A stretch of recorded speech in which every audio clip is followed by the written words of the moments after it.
3 followers that only like 7 people know about in the fucking world because I'm a fickle bitch and I refuse to play the game of streaming.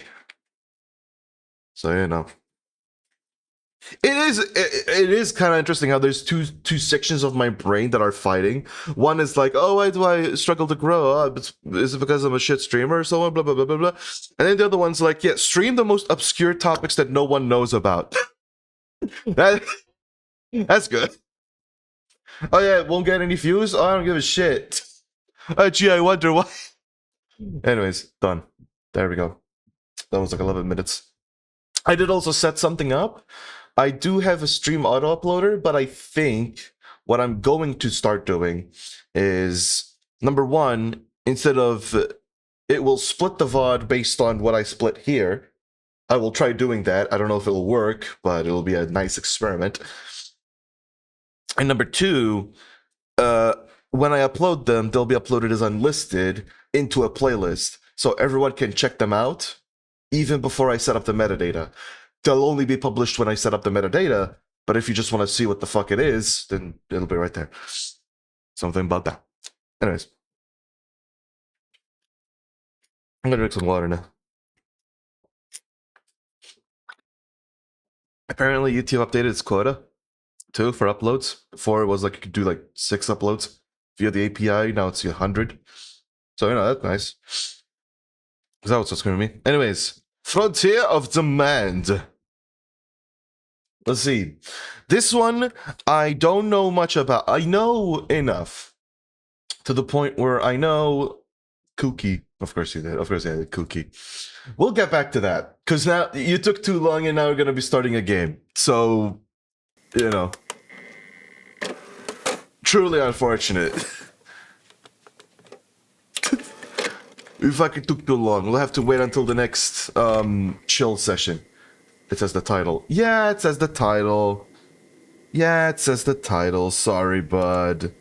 It's also really helpful for me, so that if a random chatter does SR and then a link, and then it says 3 goose fucking each other to death, I can be like, okay, I'll deny that actually. I don't think I'm gonna let that play.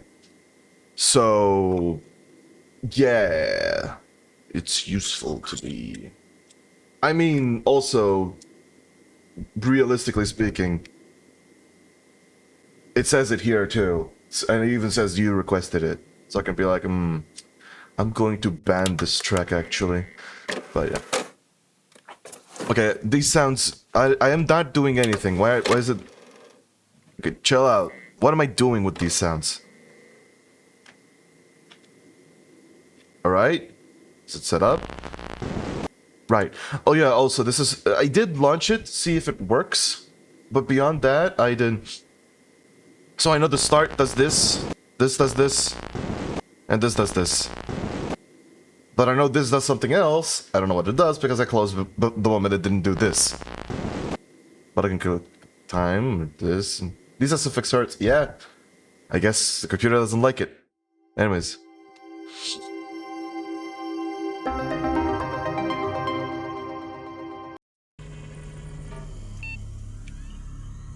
Let me just do this. It's better for the aspect ratio, I think. There we go. Studying the Maze Master's experiments. Frontiers of my ass! Oh, okay. That's cool. Yeah, so this city ain't fucked. It definitely isn't fucked. Especially the fact that players, they have no faces. Let's just start with help. Let's just start with about. Leave help for when we need help, you know? Okay. Menu. This is loud. This is kind of loud. Between 1987 and 1994, the British channel Network 7 broadcasted 112 episodes of the TV game show Maze Masters, an interactive adventure targeting younger audiences. This is a bit much. Do I have a way to...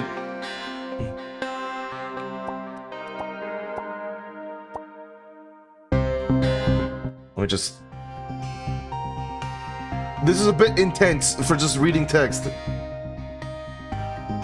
Just adjusting the audio real quick. There we go.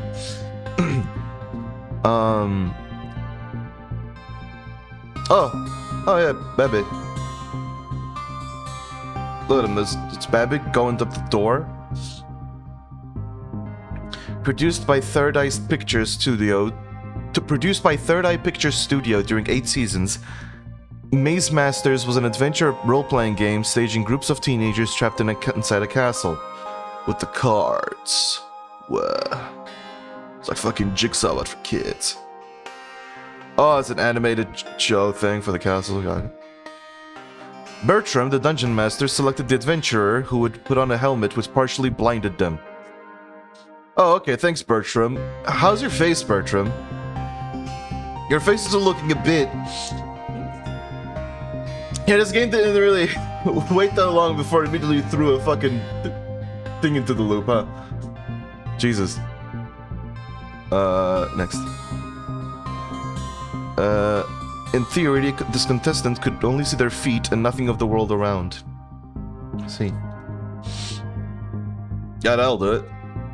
Their 3 companions helped them from afar. That's the dungeon master. Jaroner. Only those companions could see the rooms and the trials. Oh, okay. And they all have no faces. I'm gonna think right now it's just some censorship thing. In canon, it's just some censorship thing because they didn't sign on to release their faces or some shit, even though it's on television, so that doesn't work. So, whatever. Oh my god, they're blind. Please help me. Every episode followed the same pattern, although the riddles and settings could change. Oh my god. Whoa. You have 3 keys, a thing, and a Jaroner. And a helmet. Only some parts of the show were aired. Only some parts? Okay. E up. Wait. Is that like an arrow? Wait, is this a game or game show? Okay, this time there's spikes coming out of the fucking doors. Alright, what are... The different sections of the CD-ROM explore the format and backstage of this show. Also, why is this so... Is that the brain? Is that the... That is a gross-looking CD. That is very... That is... I don't like that. You studied the Maze Beasties experiment. The idea is to shed a new light on the strange events which have been revealed afterwards. Okay, so cops got involved, and they're arresting this person. And the cops seemingly do kinda have maybe faces, but this person is still blurred. But these might be blurred and I just am not noticing because of the quality, so I don't know. The names and last names of all the persons involved were changed and their faces digitally transformed. Oh, okay, got it. So I was right. Something happened and it fucked everything up. And now their faces are all blurry. And Gulduff doesn't have eyes now. So, whoops. 5 years after the end of the show, the truth about the mystery surrounding Third Eye Pictures' activities has not been verified with certainty. Therefore, we wish to protect the anonymity of the persons involved. I see.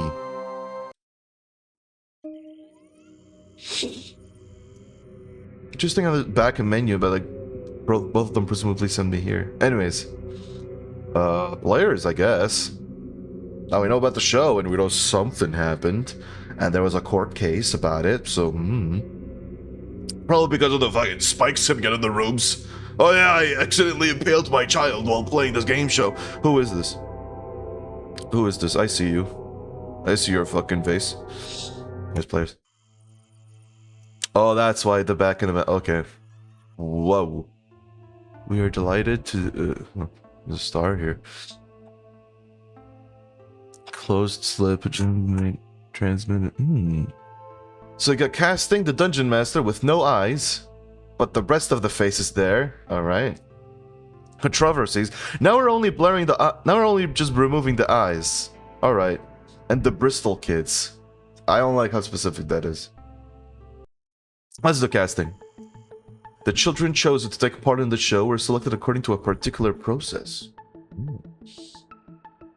First, I had to send a cover letter to the production and to give a certain number of details, such as their school reports, their hobbies, and the sports they practiced, along with all their food intolerances and or medical treatments. Makes sense. My personal child health record. Their health is like a bear made out of 6 cinnamon rolls and a big thingy. When their application was accepted via a standard letter, the kids were invited to go to the closest audition. Your son-daughter's team should attend for audition at the above address. See for directions. I see. Please inform me that your son-daughter's team has been selected to take part in your region's auditions. Nice. Then you go to big house. And you go to big window. Once there, they were introduced to the show writers and to the members of the shooting crew. Then the casting directors would have them pass a test called intuition test, which according to the witnesses was probably a sort of disguised Gansfeld protocol. What in the fuck is a Gansfeld protocol? What? Oh, extrasensory perception. Got it. Oh boy. It's one of these. Oh, okay. Huh. So yeah, it's like a... Oh, got it, okay. Is this kid psychic? Yeah, with these fucking symbols. Wait, is this kid bald? Is this a kid?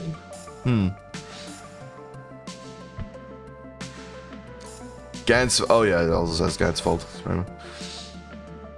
Split a ball in half, the subject lies down and splits the ball in half and then looks at shapes. With a light blasting on their face? Wait, that doesn't sound pleasant. Jesus. The kids had to take a telepathy test involving cards covered with specific symbols, and during which they had to guess the Zener card chosen by their companion. The Zener? Alright, what the fuck is the Zener? Let's see what the Zener is. The Zener diode. A Zener diode is a type of diode designed to exploit the Zener effect. This is a Zener diode that does the Zener effect. It does... What the fuck do you mean the Zener effect? The Zener effect is when it does woo. I don't think that's what they're referring to. The Zener card. Is there a Zener symbol? Is it Zener diode symbol? It's stylized Z. Am I missing something here? Oh, it's... Wait, this is the symbol. Wait, what? Which fucking one is the Zener then? What the hell do you mean? Apparently this is a Zener, but like, what? I don't know what a Zener card is. I'm guessing it's this, because Z. That's the best I could do. Whatever. Oh, wow. Please predict what card is on this side, please. Oh, you're drawing a circle. Fuck. And over here's a triangle, so this guy failed. Sorry, you're not making it to Maze Masters, buddy. The children always described this experience as a funny session, and apparently they never realized they were taking a cognitive test. It's just fun. Or funny, more specifically. It's like, the circle. What? Sorry? I saw that. I saw that. So this corrupts. And it... What do you mean? What is this? E. This is like a neural network. Isn't this a neural network? I'm gonna screenshot it. I don't know if it's worked in capture, but for me it's frozen. Let me just do this just in case. And then...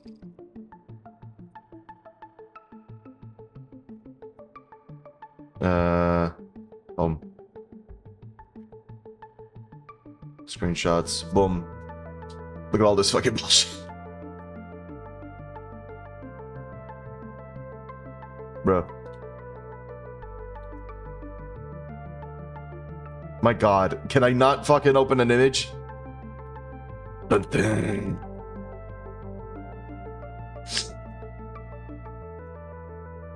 Oh, fuck off. Here, fucking whatever. Install an update.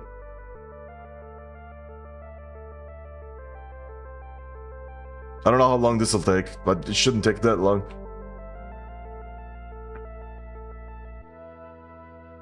Oh god, it's gonna take a while. Yeah, let's just go back to it. Dun dun. Dun dun. By the results of those tests. So, you can kick a football, you can kick a glass, microscope, you can sit down sad, or you can jog around like a doof. Allegedly, the child with the lowest results was assigned to wear the helmet during the episode. Well, that's fucked. That's fucked. Poor kid. Therefore, the choice made by the Dungeon Master was not arbitrary. It had been planned long before. Okay, it happened again.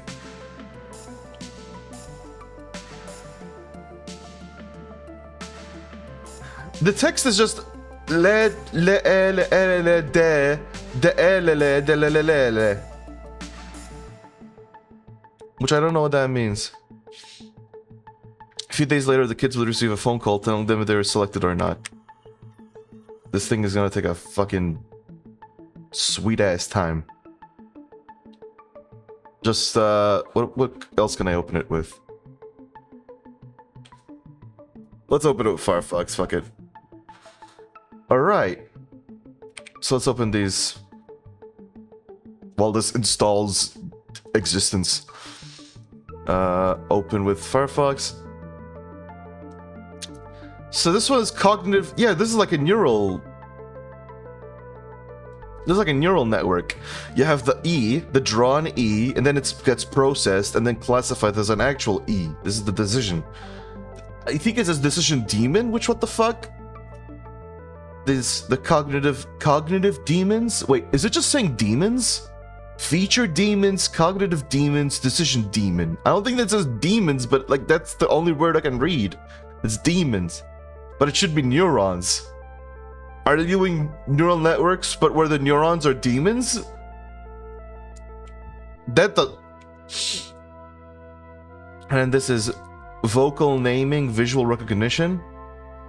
This is interesting. A, you got T and Z. T goes here, Z goes here. Here you're smiling. It's registering the left side of the face. Here it's registering the right side of the face. Left hemisphere, right. I don't know what this means. I don't know what I'm supposed to take from this. Anyways, back. The Dungeon Meister.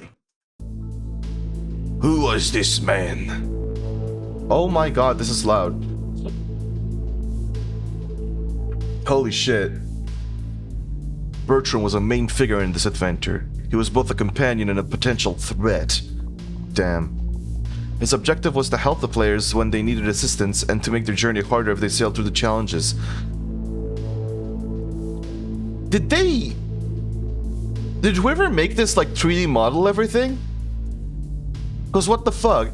And blurring the faces could be a good way to sort of not have to draw a face.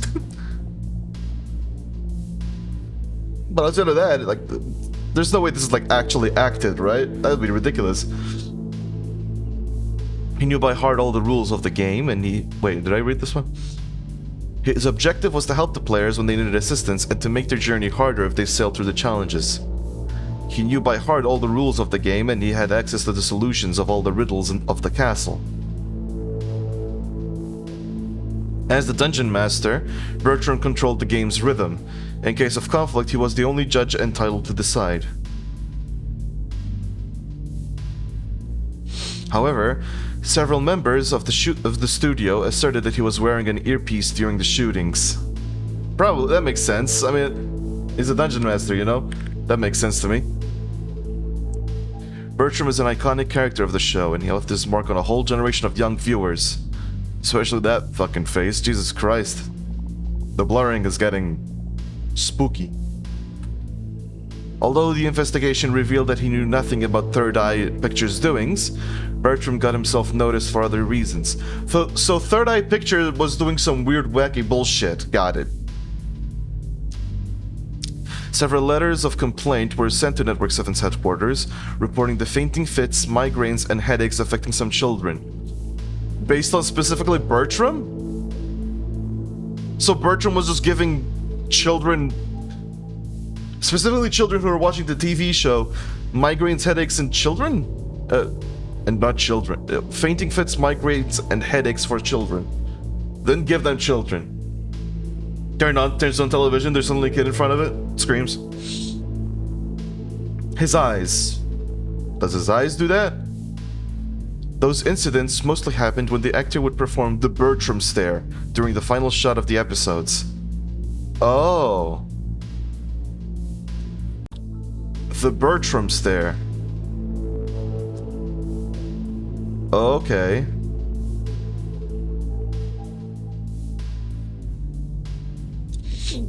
The stare was described by young viewers as hypnotical and terrifying. I mean, this one, yeah. This one, yeah. This one isn't really that terrifying. It's like kind old grandpa. And this is what the fuck? What the fuck is this? Several adults reported having similar reactions while watching those sequences. So even adults were scared and terrified. Alright. That's interesting, I would say. The Dungeon Master is the only character who was never replaced during the 8 seasons of the show. The only character. Interesting. Probably because of the Bertram stare, he fucking hypnotized everyone into keeping him. Look at those stairs.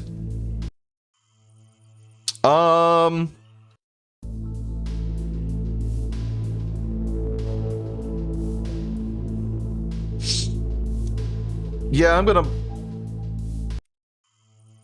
gonna fucking take a screenshot of this, if you don't mind me asking.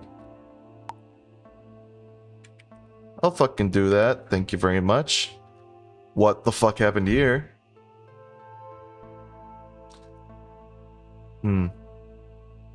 Everything just broke. I see. Everything just kinda broke.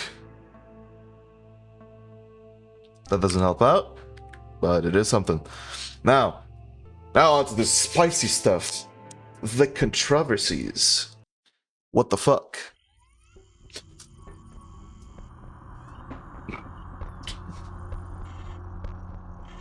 Just stretch a bit.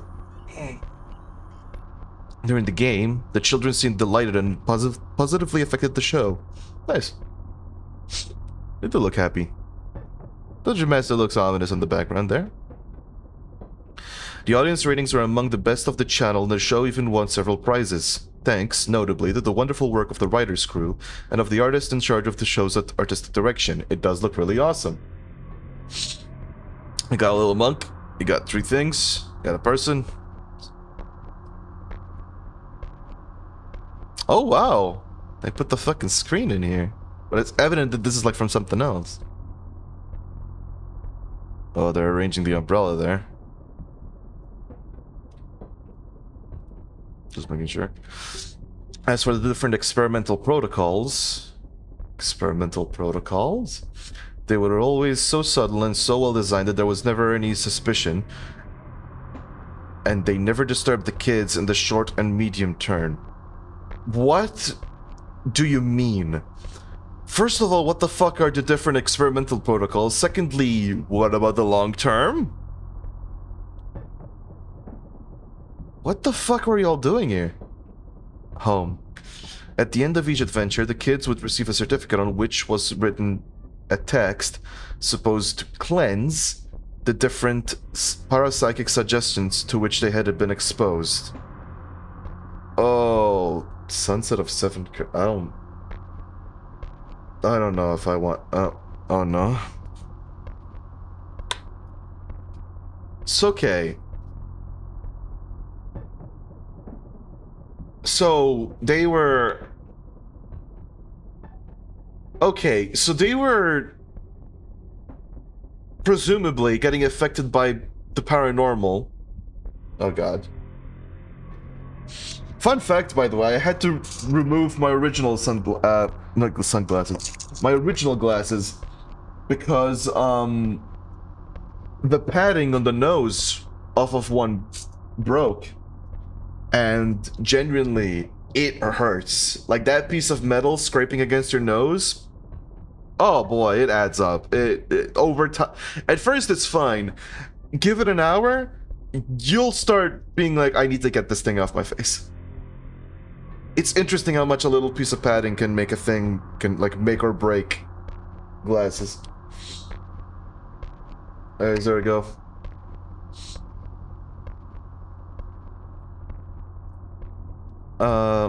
So they needed to be cleansed, which is always a good sign. Don't you love it when your kids have to be cleansed parapsychically? Let's become unbearable. I had a break yesterday. I was a little bit like, okay, that's minor, I'm gonna power through it. Yeah, the fuck am I gonna power through it? I couldn't. I was like immediately like, I need to find some different glasses.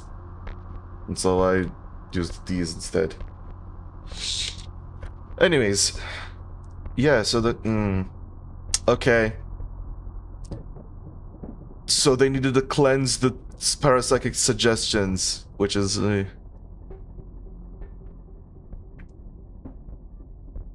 it was embedded on the certificate, the ending certificate, which is interesting. So I guess that's the experimental protocols, the parapsychic bullshit. That the kids had no idea what's going on, but everyone else was like, okay, we need to manage this so that the ghosts don't explode the children. There's so much steam in it. New hack. Of course it came out. Fuck it. More game! More game! Oh, check this. There we go. Yes, install.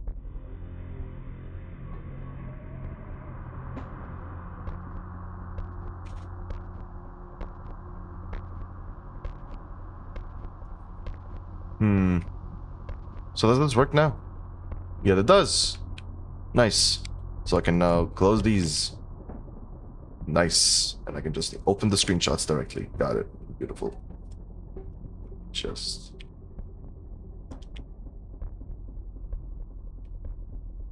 yeah, let's do that.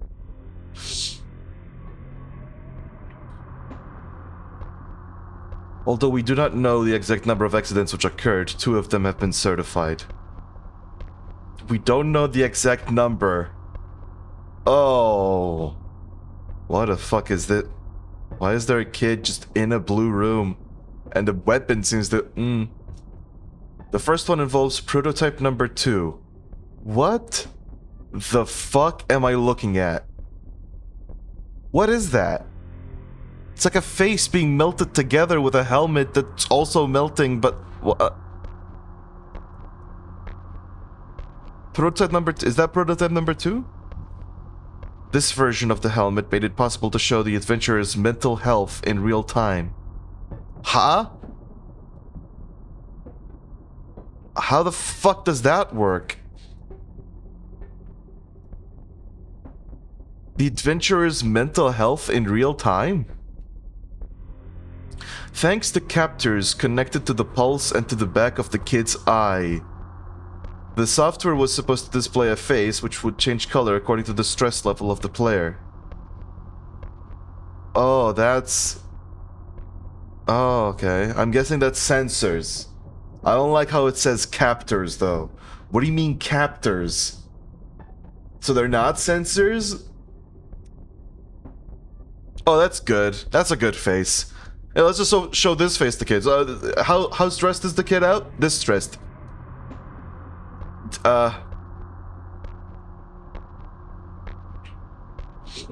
During one episode, the face suddenly turned into something gruesome, the skin peeling off on its own until there was nothing left but a sinister skull.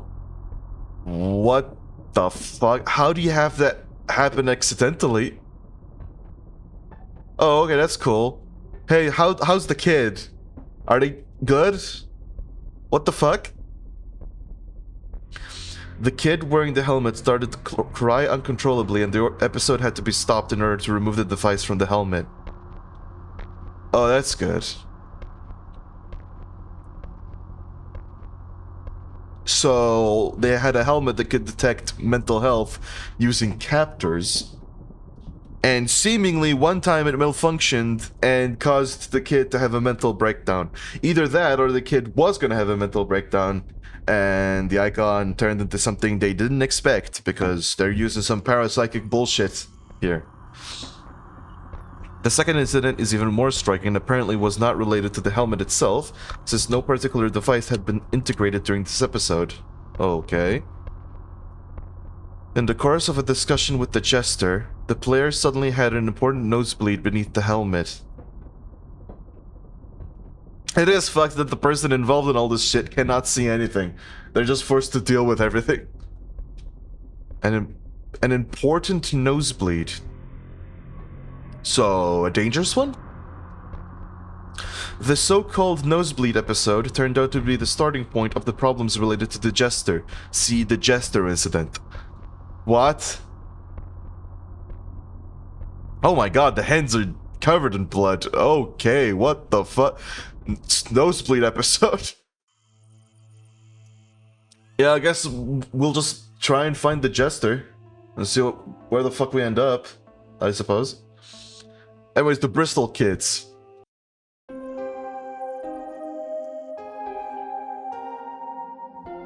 Huh. The cases of the Bristol kids date back to the pilot episode, which was supposed to convince potential broadcasters to buy the show.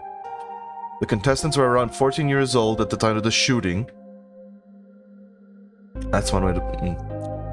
In 1986... okay, the contestants were around 14 years old at the time of the shooting in 1986. They must be around 30 today. So they're alive. Okay. We ignore the protocols the players were exposed to, and it took several years for the disturbing points to be revealed. Huh. So they ignore the protocols, and the four young winners pursued brilliant studies right after the show, although they initially had low to middle grades at school. Oh, that's good. Hey, they became smarter. That's the power of the Maze Masters.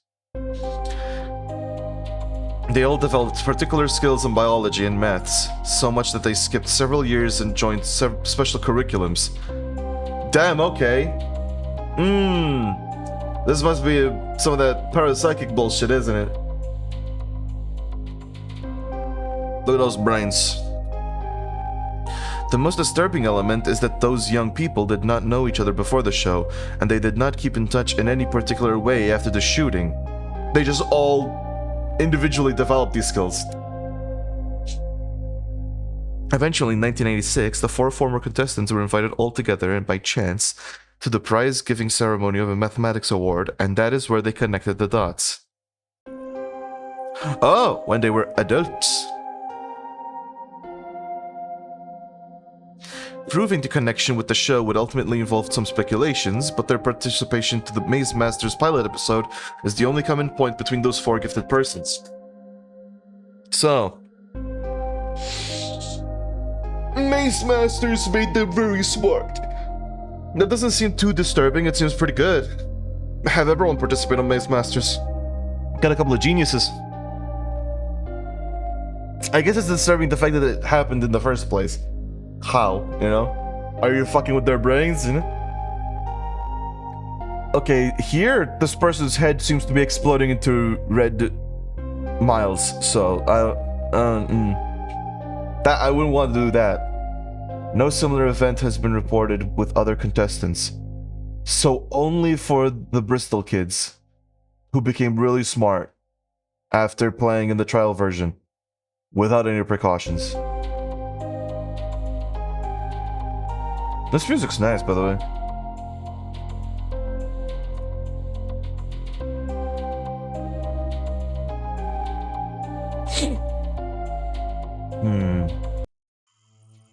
Well, yeah, there's it. That's it for this one. So now characters? And everyone but the Dungeon Master was... Oh, the Jester incident, I see. Enemies.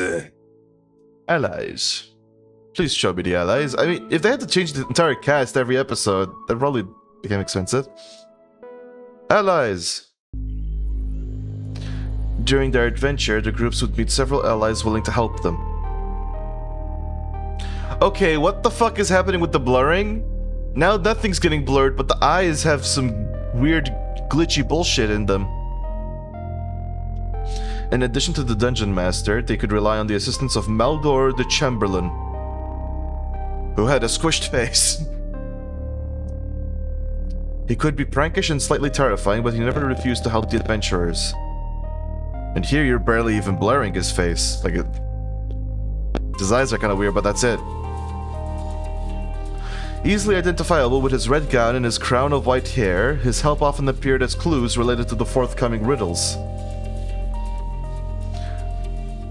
The contestants also walk into Selma the Shepherdess, a young woman lost in the castle too. She never clearly explained how she arrived here, but she would give the contestants advice and directions. Huh. The help of Cora the Sentinel could be determinant. This mercenary from the marshes surrounding the castle knew all the weaknesses of all the entities abounding in this place. Okay. I'm the Sentinel, I'm gonna stab you.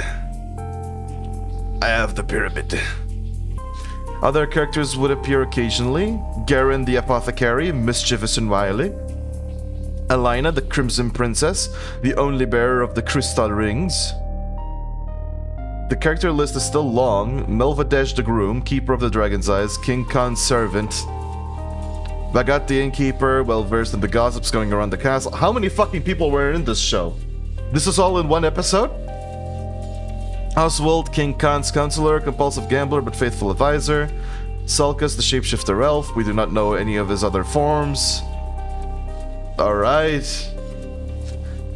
Myrddin the Wizard, descendant of the first druid. He was the only character who could bring a contestant back to life. So contestants could die? Is what you're telling me here? Alright. What about the enemies? Oh my god. Unfortunately, in Maze Masters, the enemies outnumbered the allies. All fucking 27 of them? In this section, only the human-shaped antagonists are listed and no other kind of creatures. See entities. Oh, okay. Lord Fear was one of the most striking ones, as the final enemy the adventurers would fight in the throne room at the end of their journey. I see. Look at us sit there, like a bitch. He ruled over several sadistic henchmen, blindly serving his dark ambitions. Yeah, and this wasn't scary for kids? Look at this guy. Aside from the Dark Lord, there was Queen Nargal, who could control the main entities of the castle. Oh, okay. His faithful servant and counselor was the Jester himself, who looks more fucked up than the Queen. Like, what? Why can't I can't go back? Look at the dude in the bottom right, sitting like a bitch. Why can't I go back? Like, I can go... Wait. Oh, the button's here. There's some weird button thing in here.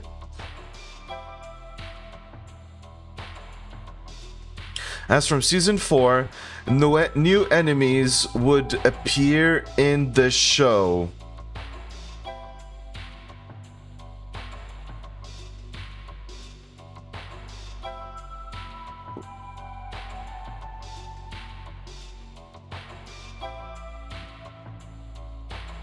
Wait, what? Okay, I don't know what you mean by bottom right at this point, but why is it that when I move here, well, it fixed itself? No, it didn't. It's back to being up here now. And now the music's gone? Oh, this guy. Oh, that's what you're talking about. Oh, that's the Jester. I don't know what that is. And this, the moment the Jester appears, the next one, boom, the text is getting slurred. I mean, new enemies would appear in the show, but still. Oh, that's cool.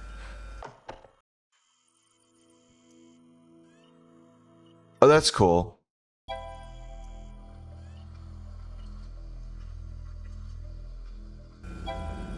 Who is that? Is that this figure? I'm guessing that's the figure, right?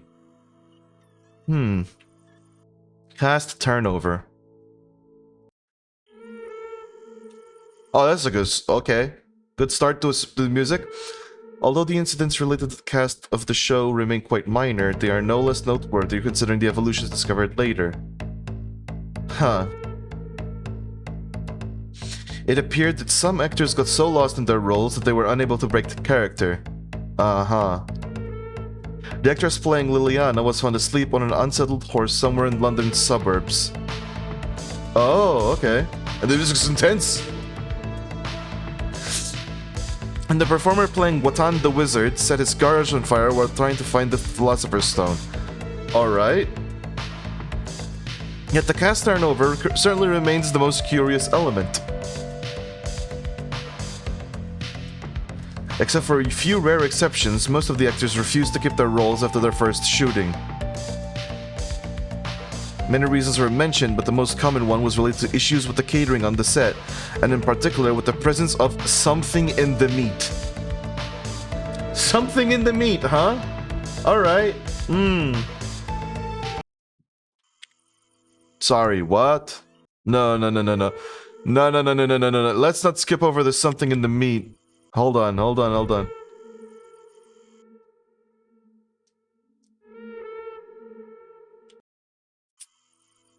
on, wait, no, I swear that's readable.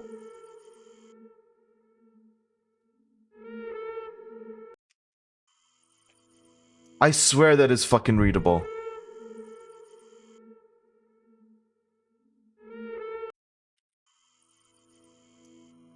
God fucking damn it, this is impossible.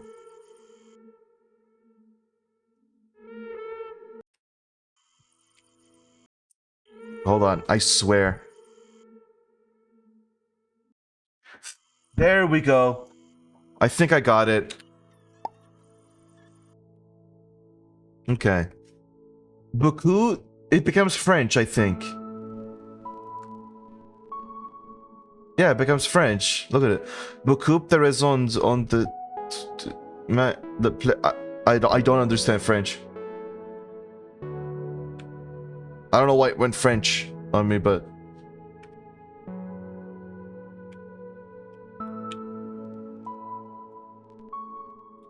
Motherfucker! Hold on. No. Well, translate, actually. Okay, so... Beaucoup de raisons...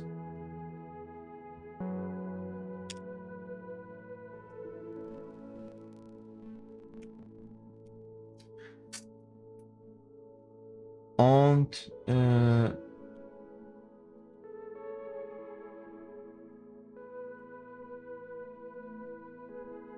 what? In so quick, I don't fucking know.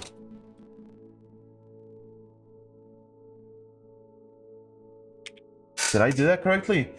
Mais la plus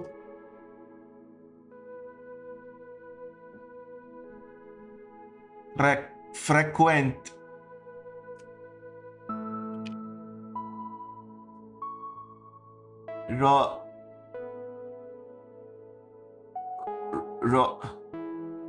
Renvoi? I don't know.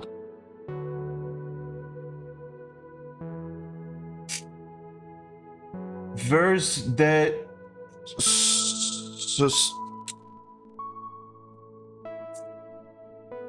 Sonnaise?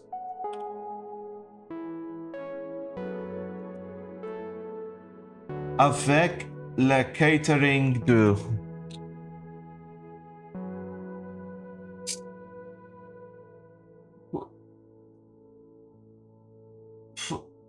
Lurnage?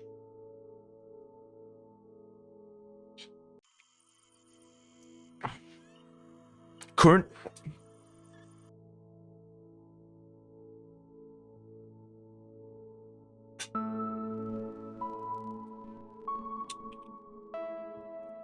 I don't know what this is.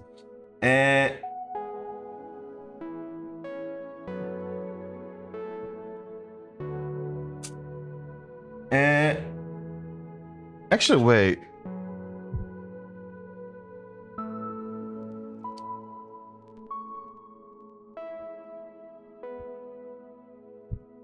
Is this able to translate, like, read from text or something?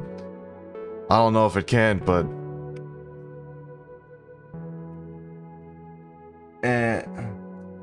fuck it. Movement.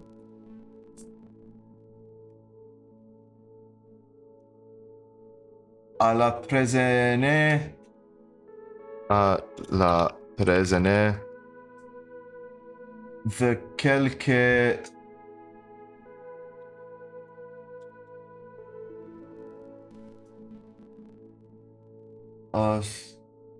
Post bella fiante.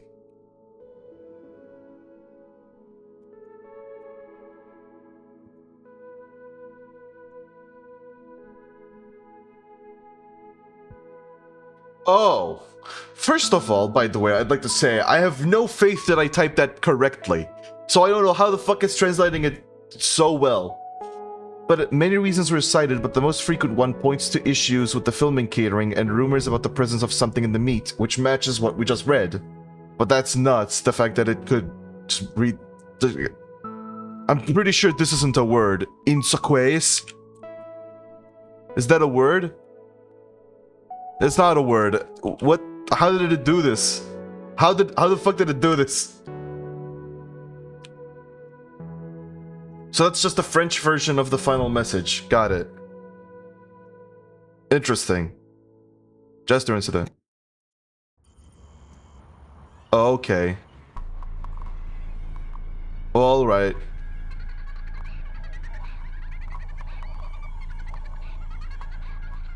Okay.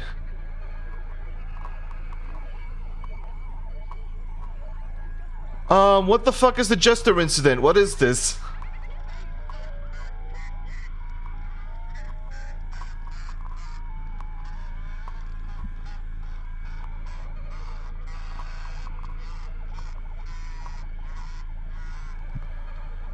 What the fuck is the Jester?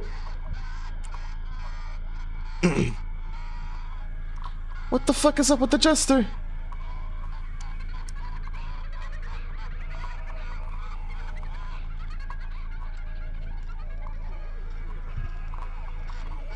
Oh, thanks for smiling at me, dude. There's just a down here, and there's an eye here. What am I?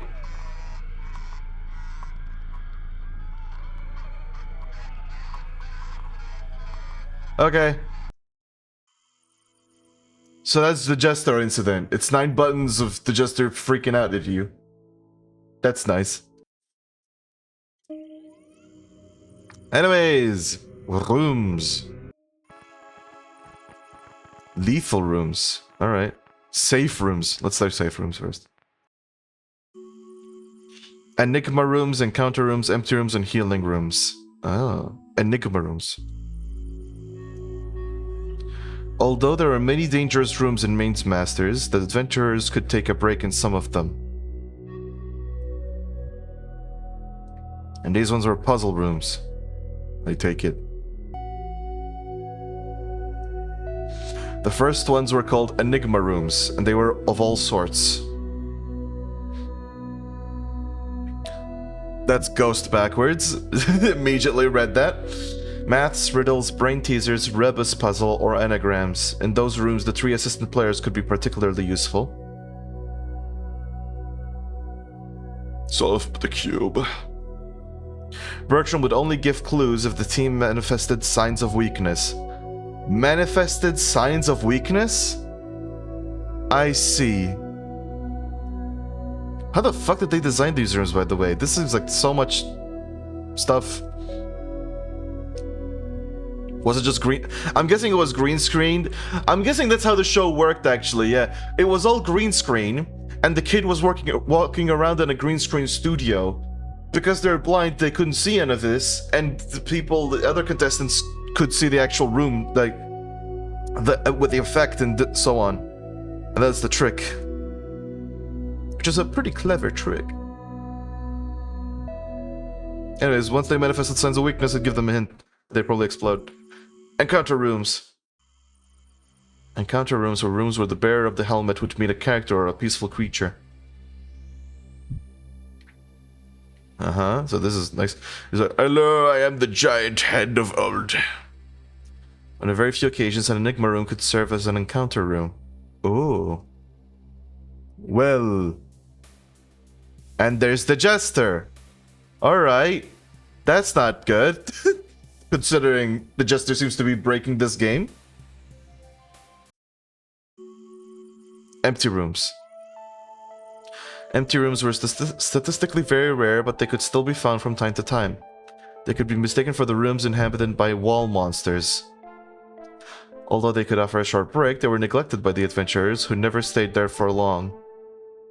It's empty. Not much to do in an empty room, huh? Some said that they felt uncomfortable in those rooms, while others would explicitly speak of the fear that inspired them. Maybe the empty rooms are not so empty after all, huh? But the most common emotion mentioned by the contestants is that of a feeling of unbearable melancholia. Oh.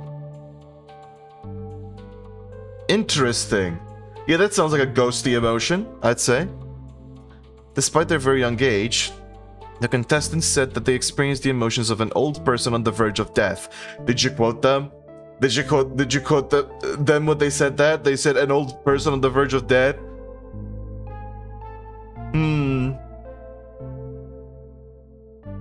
I guess I don't know how very young even is. Some of them would feel regrets and remorse related to notions they could not explain. The production eventually stopped using those empty rooms due to the players' negative feedback. However, some of the rooms never ceased to appear in spite of this decision, triggering a wave of panic and confusion among the production queues. Okay, good. So the empty rooms have to be there. You can't remove them. Nuh-uh. The ghosts want their empty rooms. Too bad. Shut up. There you go, you can see the empty room. They are empty, straight up. There's not much I saw in them. They're just straight up empty, but the front rooms. It's when you no-clip in the back rooms, you end up in the front rooms, which is just us in real life. I've not seen the back rooms, but I've heard that there's something called the still life, which looks awesome, and I don't know what the fuck it is. Anyways. Healing rooms. I love healing. Healing rooms were rather rare, but appreciated when they appeared. They gave the adventurers a few precious health points, and without them, some teams would have probably failed. In addition to the rooms, some items from the choice trial could also provide some health points. During the last scene of the adventure, the players could also receive some bonus points according to the number of health points remaining at the end of the journey. Cool. You can get a cookie, a gold bar, a key, a thingy maybe. Okay, yeah, this makes it very clear that it's like a blue screen thing. Look at how drawing and painted on this room looks. Considering that's the first one though, that's impressive. Also canon and Nimbus of lore. Of course they are. Can't wait for... Well, of course, I mean... They basically, the whole thing is SCP Foundation, so... You know... Might as well throw in the back rooms. Interesting though. They healed up and then they got better. These are some nice rooms. Time for the lethal rooms. There's gonna be so much fun. This is where kids died in real life. Oh, okay. Bomb rooms, trap rooms, night rooms, random rooms. Sorry, bomb rooms. Some rooms contained huge bombs. Huge bombs. Set up by Lord Fear's henchmen. Oh, wow.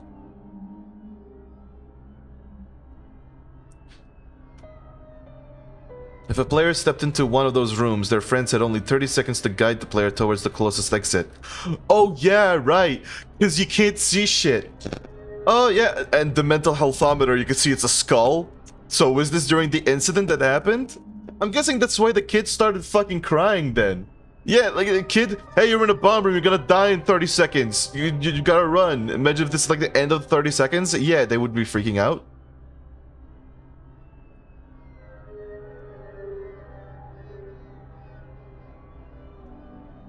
If they could not do it within the allotted time, the bomb exploded the bomb exploded and the game was lost. Oh, okay. And the kid fucking died. Well. Rip. You died. Another game, yeah. Another game is a bit more fair, but yeah. Liminal spaces. L Corp. L Corp. I don't remember if L Corp is a thing, but if it isn't, I am so just, what the fuck did I just say? What the fuck did I just say? I don't know if L Corp is a thing. Is that a thing I just said? Let's move on. Trap rooms. Apart from the bomb rooms, the players could also walk into what was called a trap room. There were different types of them, and just like the bomb rooms, the player had to follow their friends' indications in order to escape the threats.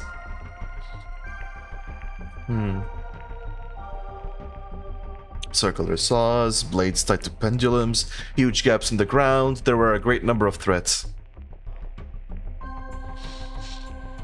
It was all fake, evidently. Otherwise, I don't think they would have let the kids play this game. If they failed, the players would lose points. Or die, I guess. If the number of health points reached 0, the game was over. Shortcut. Go to the shortcut! Oh boy, look at that skull. I'm guessing that's game over. Against all odds, no incident was reported in those rooms during the show. No incident? Then what the fuck is this? Wait, what? Then what is this? What's going on here? Hold on, wait. Because I noticed the arrows up here. Night rooms. The night rooms rarely appeared, but they made an impact when they did. The bearer of the helmet had to find a way to cunningly escape the wrath of the enemies. Galabad appeared in one of these rooms. Galabad looks a bit corrupt. So far, the production crews have asserted that they still ignore how the statue displayed in the headquarters hall had appeared, or what kind of mechanism brought it to life. So they just had a fucking statue. They just had a statue of Galahad. They didn't try to explain it or just do anything with it. They just said, oh well, it's coming to life. We should use it in our fun little game. Geniuses. Fuck. Alright? Even if the contestants' injuries were harmless, this event is one of the reasons behind the show's cancellation. Yeah, probably because of a fucking knight that no one knew where the fuck it came from. Yeah, Galahad is a knight. You can see it's a knight. It's a night room. Night room. Night room, Galahad, knight. Like... Oh. Yeah, it's a knight. Oh. I think it's one of the Knights of the Round Table. Let's just... What were the Knights of the Round Table?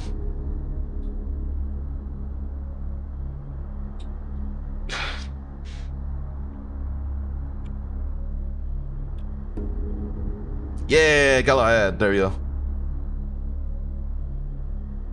Back.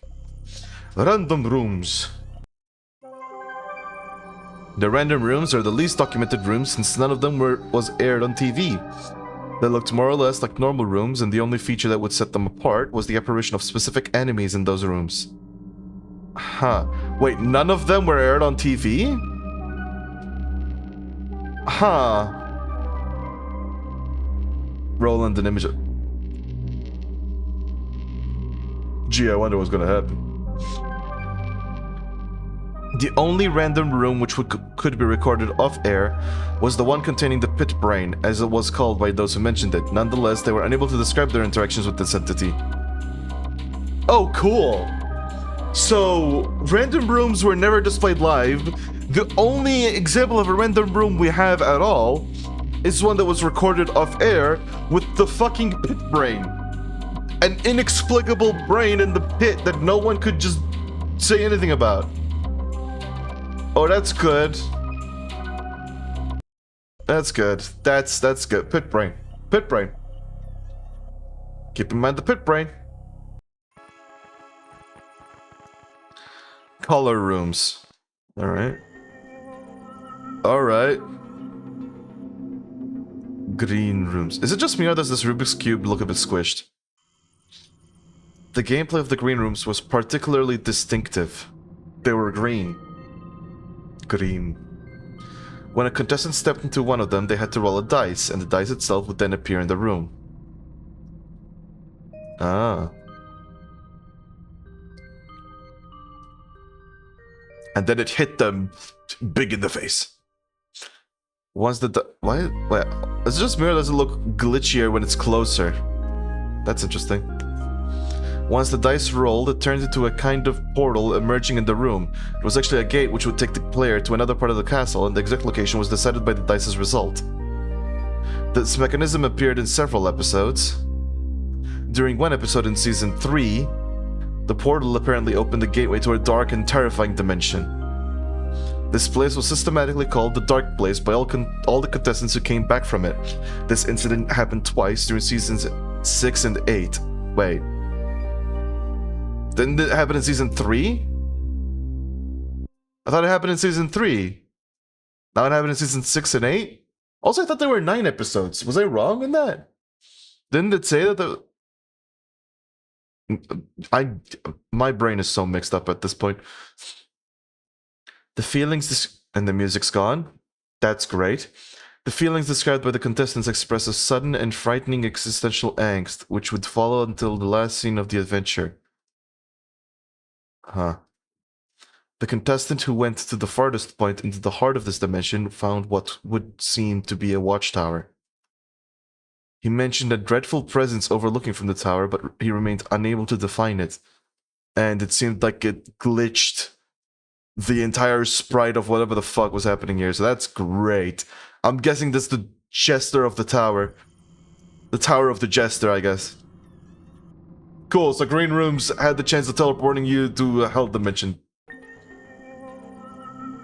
Red rooms. Red room. Red room is where the kids were killed in real life. The red rooms were located in a zone called the stomach, a kind of organic mental hell designed to try the contestants' nerves. Cool. Awesome. Fuck. That's beautiful, lovely. The issues with the meat started right after the first apparition of the setting, and in all likelihood, those two elements were connected. The issues with the meat. So, something started emerging in the meat right after the first red room appeared. Oh, I don't like this. After a few airings of this setting, the production definitively removed it, since they had received many complaints from families who deemed it too gory for such young audiences. Yeah, I mean, I don't know what made them think red rooms were a good idea. Oh wow, look at that. Look at a kid just staring at a fucking mountain of whatever the fuck that is. I'm guessing flesh. Jesus Christ. That was a good idea. That was a good idea, game show. What the heck? Yellow rooms. Oh. Oh? I can't go next. I can't click one of these.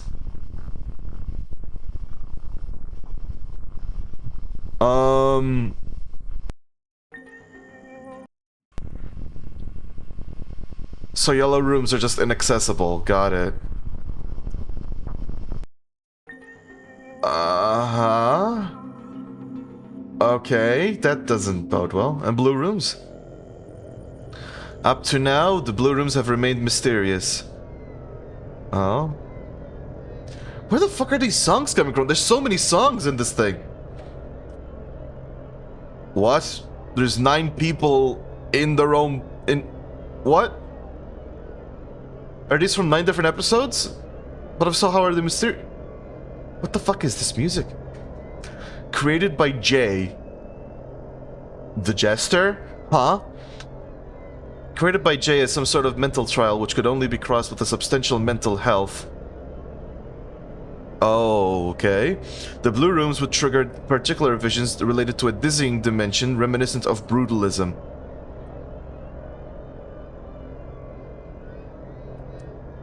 Trigger visions?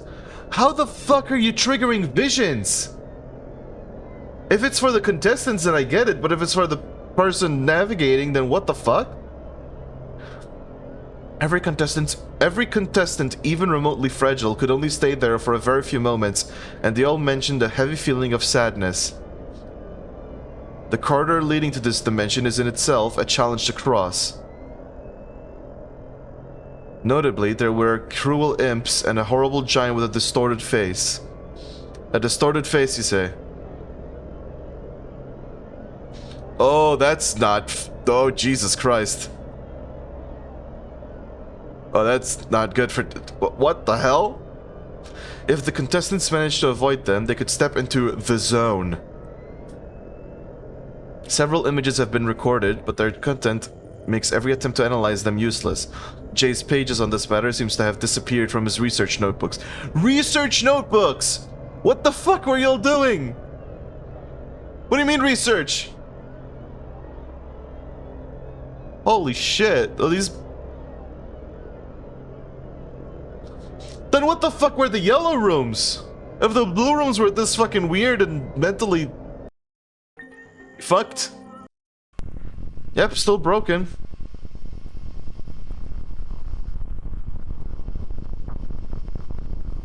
What the fuck is... Okay. I guess secret rooms. I guess... Just like blueprints, the blue rooms are mentally taxing. Dark rooms. Alright. This one's also broken. It's too dark. That's cool. That's great. There's some flashes. But... yeah, dark. Meat rooms. I was expecting this one to also be broken, not gonna lie. What do you mean meat rooms? Something in the meat. I mean... God. This section addresses one of the strangest mysteries surrounding the show. Right after the first jester left, a certain number of events happened, all meat-related. Apart from the panic concerning the catering, several rooms in the castle were found packed with pieces of rotten meat, taking the place of the props that were supposed to be there. Great! Oh... Even if the crew in charge of the scenery denied everything, the events blew out of proportion in increasingly troubling ways. I mean, yeah, look at all... What the fuck do you mean? What are you denying here? The production even had to install security cameras on the set in order to try and identify the culprits, but it remained useless. Wait, so were the rooms real or not? Now I'm getting confused. What do you mean the culprits? I guess they had several rooms arranged based on what possible rooms the player could move to next, but, well... It would seem that the meat appeared on its own. Apparently, the radical decision from Season 6, including 3-dimensional sceneries, put an end to those manifestations. Oh. So in Season 6, they started adding 3-dimensional sceneries. And it stopped the meat, but why? I don't... There was just some rooms, normal rooms, but everything turned into meat. No one knew what the fuck. So we turned everything 3D and that was fine. I can't even hope to understand. Aura rooms. This is where Chris goes to Aura Farm.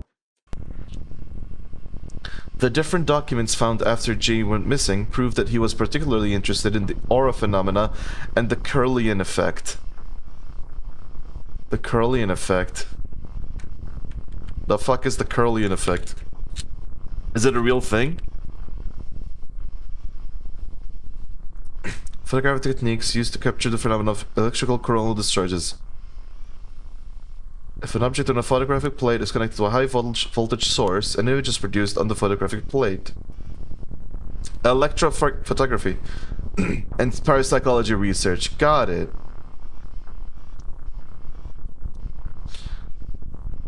It's electrophotography.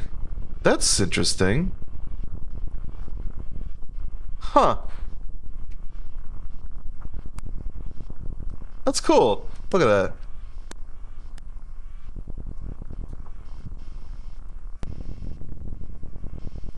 Cool.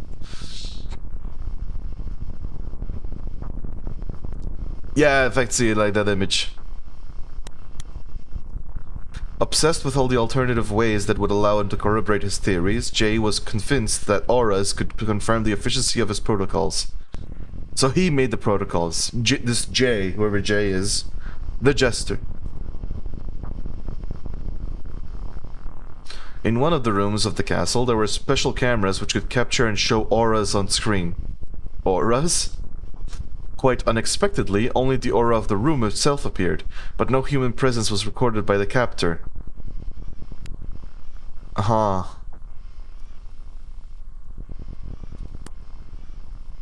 Only the room. And it had like 9 different auras. However, the room seemed to glow with different colors according to the number of health points of the contestants. So the room would sense how many health points the contestants had and glow. Alright. Okay. Yeah, Man, I feel like I'm getting somewhat of an idea as to what... I know it's ghosts, but beyond that, I genuinely have no idea what the fuck is happening. The room seemed to... Just the results were not satisfying enough, the process was quickly dismissed. Players didn't have aura. That's totally just fine. That was just... Alright. Cool, dude. Well, rooms. That looks broken. The well rooms would appear at random. If a well had actually been built, especially for the needs of the show, the original prop painted by an artist disappeared from the studio. If, after this theft, wells started to emerge from the ground in random scenes. Oh, great. Theft. What do you mean, theft? Who stole? Someone stole a well? Just like the meat apparitions, this issue was stopped by the shift to digital sceneries. The most striking well was the one leading to the purple dimension. See keys. The purple dimension. Alright. Well, sorry, dark rooms again. Nope, still too dark. Okay. Well, we saw the rooms. Now it's time for the entities. Oh boy. The wall monsters. Wall monsters were special features of the show, and we find very few similar examples in other bestiaries of legendary creatures. It is difficult to say if they were allies or enemies since their behavior was always unpredictable. They would randomly appear in empty rooms and nothing in particular seemed to announce their arrival. They would just take up the fucking wall. If the wall monsters made sure to terrify the assistant players, they were only a voice for the bearer of the helmet. Okay. For the one wearing a helmet, they were just a voice, but the assistant players got to see the spooky fucking face. Oh, that one looks... Crocodile. Somehow they represented the spirit of the castle. They knew its history and they had watched the adventures of all the players. When we try to decipher their particular way to communicate, we find in their words a sort of ancient wisdom. What? So know what? So you had to okay? Their size and colors revealed how dangerous they could become. Yeah, I don't like this one. I really don't like this one. This one... No thanks. However, the production crews asserted they were not to blame for the apparition of a face in the altar room during a season 4 finale. You can see the face here. What the fuck is this? What is that face? Oh, okay. So that's just the spooky wall monster that no one knows about. Interesting. Creatures of the night. Okay, this is a bit fucking of a huge list. And also it's so glitchy and I have no idea what's glitching. So I guess let's just pick one.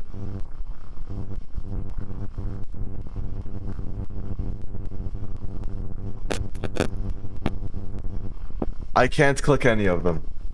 Alright. So there were like 24 creatures. We can't see any of them. Like these two look like walls. This looks like a face on a wall. Angel. Let's just try again.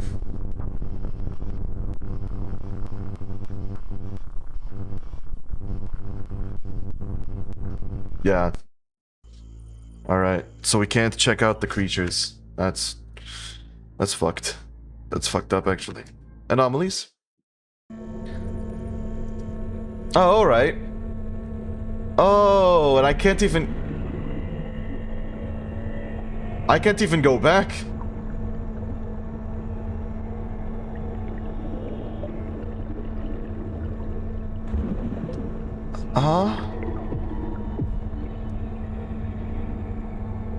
What the fuck is it? Like a ball. Like the ego ball in Earthbound. Oh, that's a lot of skulls. Is that a brain? No, that's a face. Yeah, that's a sideways face. And then it disappeared and seems like it exploded.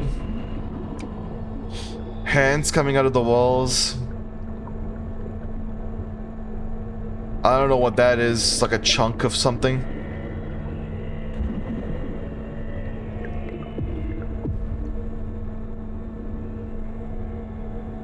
Oh. Oh, that's great. Someone's rising to jump scare you. Checkerboard blood?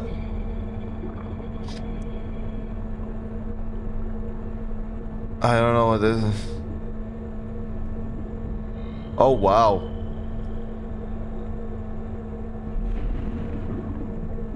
I'm trying to decipher what the fuck. Oh. And then it just ends with the well. Oh, that's the face that I don't like.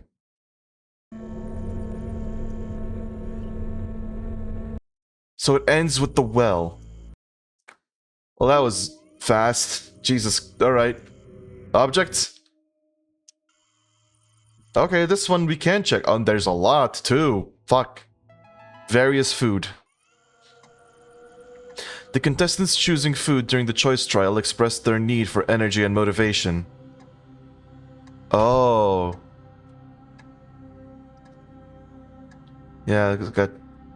What? Well, no. Why did that send me back completely?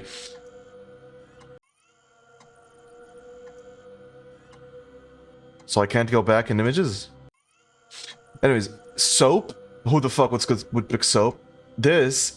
A gold bar, a key, and fish. The players seem to develop different physical or cognitive capacities according to the products they would choose. And there's cheese and a bone. The only incident happened in episode 7 season 3, when a roasted chicken was offered to the contestant during the choice trial. The players started to weep with joy, hit by a fit of neurotic euphoria in front of the chicken, and the sequence had to be interrupted. They've been waiting for a rotisserie chicken all their fucking life, and now they get to find this. Like, oh my god. You fulfilled my goddamn dreams. There you go, now it does it every 90 minutes instead. It was the first and last time that cooked food was offered during the show. Oh, meat. Something in the meat. Huh. Fruits and vegetables, which you'd think would be various food, but I guess not. The contestants favoring fruits and vegetables during the choice trial manifested a need for vitality and energy, or an overwhelming thirst for life. Grape. Apparently, vegetables were a more psychological sort of food, whereas the fruits seemingly affected the players on a physiological plane. Huh. And there's a potion too, look at that potion. I wonder what that potion was. Strawberry. Oh, alright. Cool. Then gold. Each contestant who would choose the gold bar seemed to be searching for eternity and inner wealth. That's gold bars. Oh my god, look at the jester. Oh no, the jester's touching the gold bar, it's tainted. This longing for accomplishment was almost pathological, and it often appeared through hasty and inconsiderate decisions and through overconfident reactions.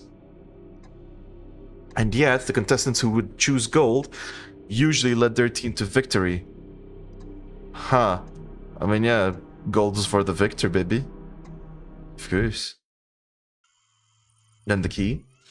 The contestants who would choose the key expressed a longing for freedom and knowledge, and need to unlock a zone in their own mind, or to express their determination to resolve a complex inner conflict. Huh. And the quill and the pie. It's like an assortment of fucking random bullshit for each choice trial, huh? Apparently a specific protocol was implemented to the bearers of the helmet who would choose the key. Huh? Many among them could access the Land of Dream. This process generally followed those steps. What? When a contestant chose the key, it triggered the apparition of a special well in one of the nearby rooms. If the contestant decided to step into it, they could access this purple dimension, as Jay would sometimes call it in his notes. The purple dimension with a weird old purple wrinkly face. Ugh. In all likelihood, one of those extra-dimensional translocations gave the greatest number of results. That dimension was finally detected thanks to the technology integrated to the helmet number 4. The purple dimension detector. The purple gem. Oh. The images show a dominant feature of the pink-purple color, but we ignore if this dimension really adopted those colors or if it was an effect produced by the recording process. Huh. Oh my god, the purple onion. After the descent into the well, the contestant would reach a forest. Like, this looks like a nice dimension, but also... I'm extremely confused by the amount of control the people had. It seems like they had control, but they also didn't? Like, what do you mean? Did they know about the purple dimension? Like, Jay was documenting the purple dimension in his fucking notes? He would call it in his notes the purple dimension. So this wasn't... Alright, so I think it's hitting me. This was not a fucking game show at all. This was a masquerade. Jay wanted people to explore this fucking space. And so he did a game show where he could get kids to fucking do it for him. That's my theory so far, because what the fuck else could it be? Several explorers of the purple dimension mentioned the apparition of doors which seemed to lead into the darkness. If they stepped through one of those doors, the contestant would be brought back to the initial forest. Huge breathing meatballs would then appear. Nice. Network 7 Studios apparently caught fire right when Jay tried to make a more thorough map of that zone. The only human figure who could be found there was a sort of mute ferryman who never reacted to the contestants' solicitations. I see. So... yeah. The kids were exploring this shit, Jay tried to map it out. The studios caught fire, apparently. And then there was a mute ferryman who just never reacted, never gave a shit. Refused to do his job, just like, no, fuck you, I'm a ferryman now. I'm gonna chill out. Interesting, so the key did all that. Okay, so, various food. If it was cooked, It caused neurotic euphoria. Fruits and vegetables, you know, vegetables make you psychologically strong. Fruits make you physiologically strong. Gold means you're gonna win. Almost likely, but you're also kind of a dick. And key, purple. Now pie. The kids who would choose the pie expressed a need to share or, on the contrary, a yearning for acknowledgement. The pies were presented a few times to the contestants, and those who would choose them seemed to be more likely to find themselves in the yellow rooms. The yellow rooms! Maybe we'll learn something about them here? Maybe? The pies in the show were prepared in a nearby bakery, which has never accepted to reveal the recipe, a family heritage from generation to generation. Oh, okay. I mean, a delicious pie. That sends you to the yellow rooms that corrupts everything. Look at that pie. That's a good pie. I'd like to eat that pie. Give me that pie. Take me to the yellow room. Nothing? We don't learn anything about the yellow... God damn it. Alright. Stones. Several precious stones were offered to the contestants.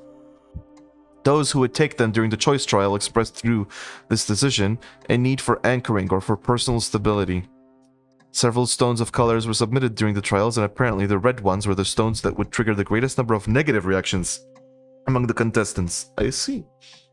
Well, yeah, the red room is the room of the rotting flesh, so, you know, it's not really great. It's not very pleasant. I see. That's it. Glove? Each contestant who would choose the glove sought a feeling of protection and safety, but also expressed a need for limits. Choosing the glove could be useful to solve the struggles the team could meet, or it could reveal a much more personal need from the bearer of the helmet. The fabric the gloves were made of affected the statistical frequencies of that choice. Huh. So in other words, the fabric of the glove affected how often the people would pick it. The contestants seemed to prefer the real leather gloves, and they never chose the gloves made of synthetic fibers. So only made out of living animal. Wait, not living animal, made out of animal. Oh, there was a skull? Was one of the items the ominous fucking skull? The fuck? Flask. A great number of distinctive flasks were presented to the contestants. Homer. They were labeled with tags supposed to give information about their content. It was proved later that those flasks were filled with sand, oil, or bicarbonate soda. Oh, that's... delicious oil potion. Yum, yum, yum. Each contestant who would choose the flask expressed a yearning for fierce motivation or for luck. The contestants seemed more unlikely to take interest in the flasks with the more grotesque names on the tag. Gee, really? No way. No way that would be the case. The corks were sealed after season 2 when a contestant drank a whole flask of oil before the crew could react. You did not seal the fucking flasks? You didn't think a contestant would just drink that whole shit?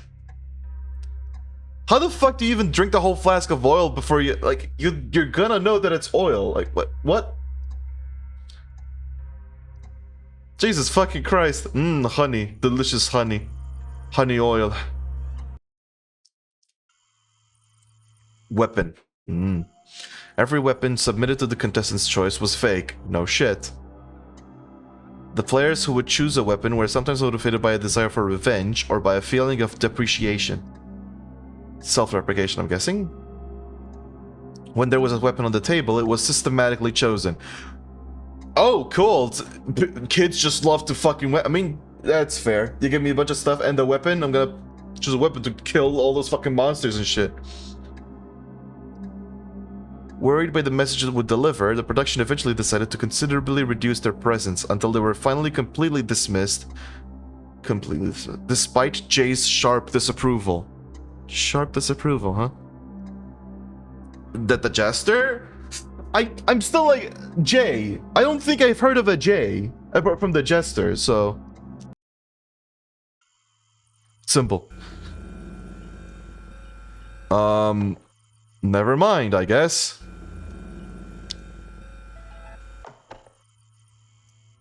I guess I won't pick the symbol. Symbol is a bit too fucking... Oy. Delicious oil. Bone. All the contestants who would select the bone during the choice trial seem to be motivated by a need of rebirth. Or for a sort of psychological reinvention. Cool. Choosing the bone was about accepting your own ending in order to live again.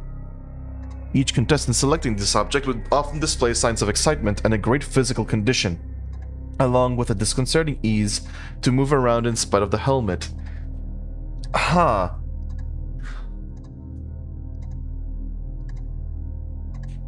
So, you physically became much better, could move around without even the helmet, and also got really excited. So this seems great. Surely there were no negative side effects. I mean, let's be real. The fact that the fucking items were affecting players as much as they were probably should have been a sign before season fucking 8, you know? Oh, physical just... Oh. Oh. Oh. Oh. Oh. That's a whole skeleton. Hold on. That's a whole fucking skeleton. Excuse me? And then miscellaneous. Among all the objects offered to the contestants, some of them didn't belong to any particular category. A jog in the shape of a buffalo horn, a spell book, a figurine, an hourglass, a dish towel, a bar soap. That's a cube soap, actually, you fig. A vase, a bell. That's it. There's just a bunch of weird fucking items that didn't connect with anything. Alright. Yeah, I'm noticing that... Was that only this one? Only this one does that. All of the rest are just like... I mean, hey, worth a shot, you know? Worth another shot.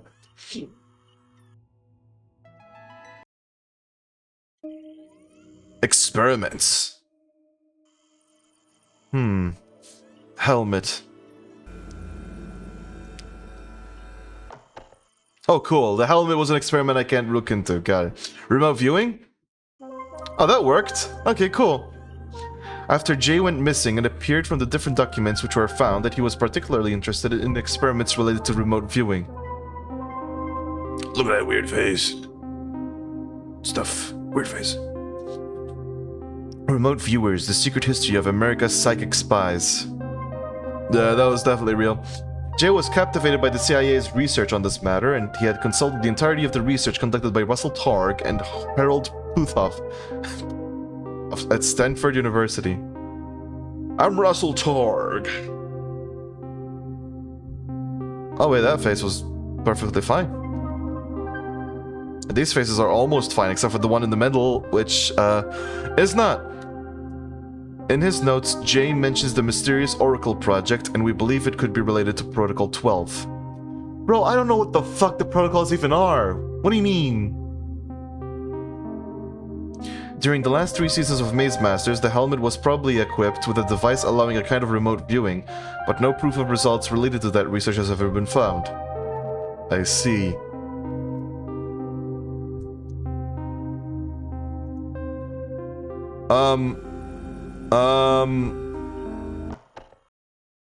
Sorry, no.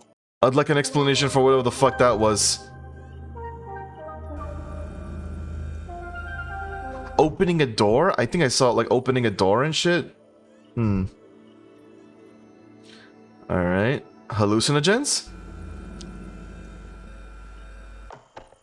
So that's all... Got it. Brain camera? No. So only remote viewing worked? Everything else you just can't explore? Oh, okay. That's all for experiments, I guess. It's time for more. Third Eye Pictures. The information given in this section is, to a certain extent, speculative. It discusses the doings of a certain J and the different groups he supervised. The Self Bureau, the Dream Clinic, and at the time of the events, Third Eye Pictures. J scandalous personality and his different aliases, not to mention the eccentric gossips about him, have all blurred entire parts of his biography. According to certain elements from our investigation, this individual known as James Jeremy Jacob Jasper came from Wales, and he could be around something years old today. If this person was indeed identified by several witnesses who spent time with him, there is no trace of J or his aliases in the British Administrative Archives. 5 years after the events, a certain number of former members have accepted to speak out, enlightening us concerning a few elements about their experience. Oh. Okay. Origins and precepts. Yeah, what the fuck? The Self Bureau? Wait, what is this? What is music?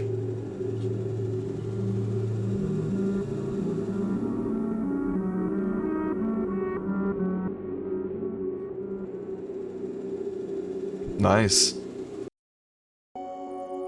We could find no trace of Jay, who was known as Jacob at the time, before he arrived at Cambridge University to study psychology.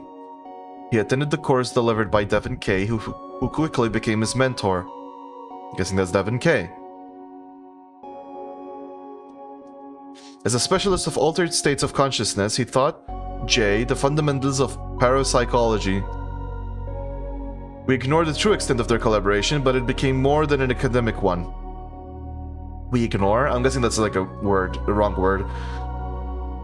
Jay would spend all his time in his teacher's lab, and he had to retake a year on account of his many absences.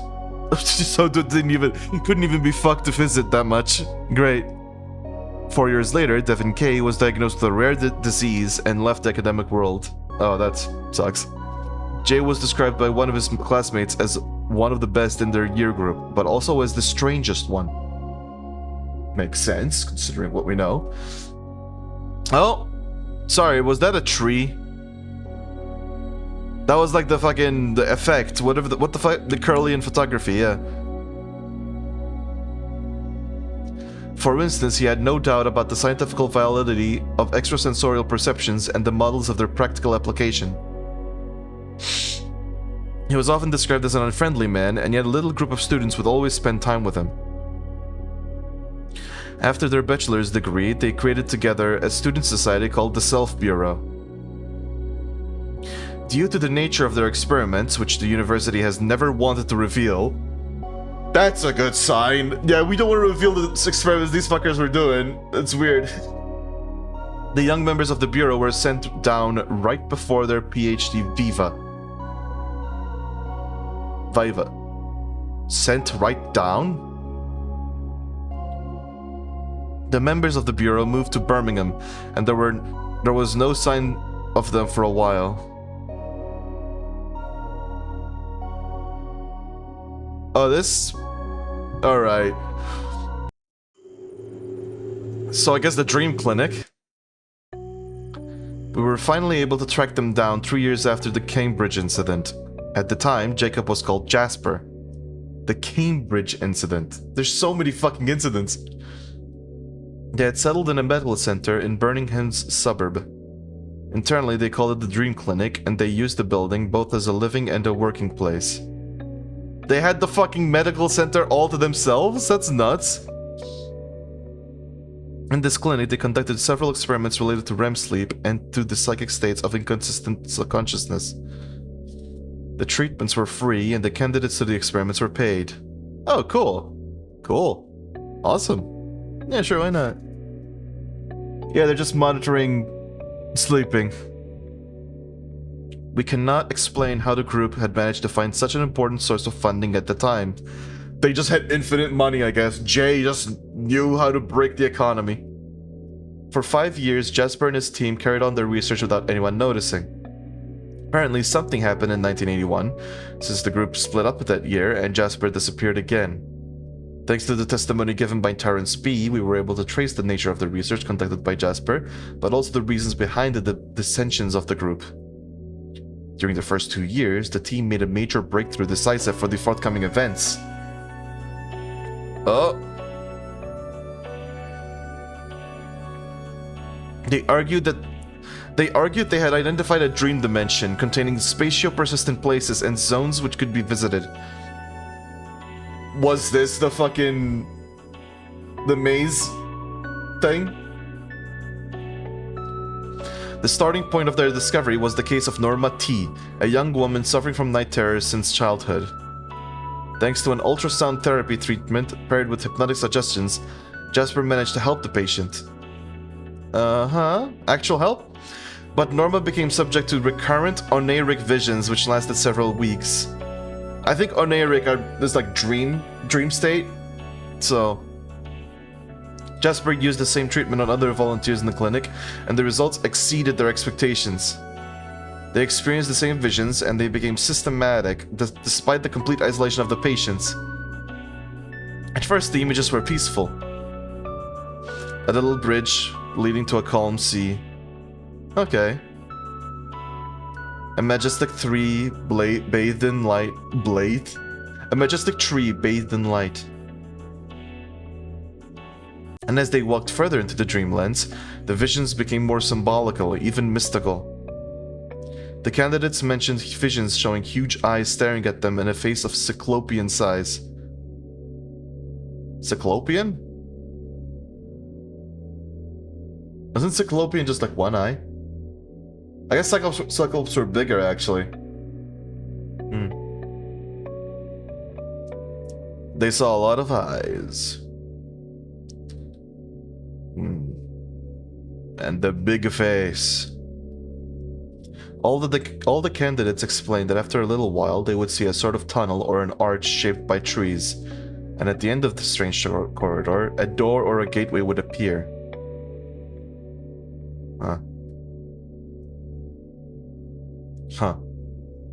As they got closer to this gate, the candidates would show signs of tachycardia. Some of them would also be subject to vomiting.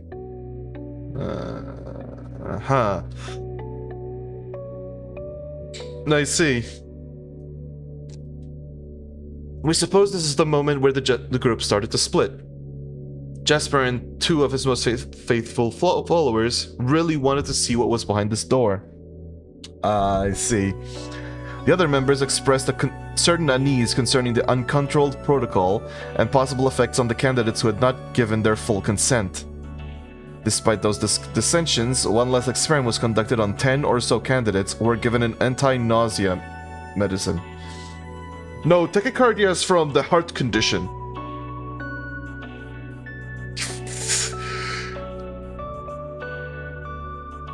It's from the actual heart condition, where the heart beats really fast.